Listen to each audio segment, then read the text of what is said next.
சங்கீதம் அதிகாரம் 26. கர்த்தாவே, என்னை நியாயம் விசாரியும். நான் என் உத்தமத்திலே நடக்கிறேன், நான் கர்த்தரை நம்பியிருக்கிறேன். ஆகையால் நான் தள்ளாடுவதில்லை. கர்த்தாவே, என்னை பரீட்சித்து, என்னை சோதித்துப் பாரும், என் உள்ளிந்திரியங்களையும் என் இருதயத்தையும் புடமிட்டுப் பாரும். உம்முடைய கிருபை என் கண்களுக்கு முன்பாக இருக்கிறது, உம்முடைய சத்தியத்திலே நடந்து கொள்ளுகிறேன்.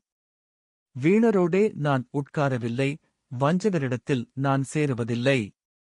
பொல்லாதவர்களின் கூட்டத்தை பகைக்கிறேன், துன்மார்க்கரோடே உட்காரேன்.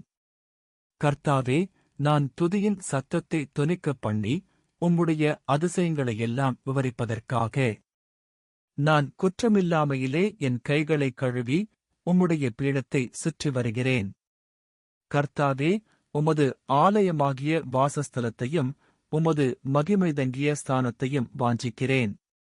என் ஆத்துமாவை பாவிகளோடும் என் ஜீவனை இரத்தப்பிரியரோடுங்கூட வாரிக்கொள்ளாதேயும்.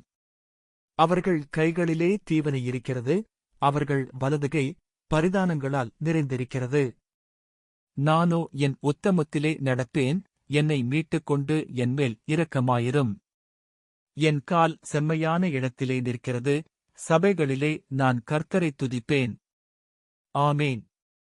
ஆண்டவர் உங்களை ஆசீர்வதிப்பாராக.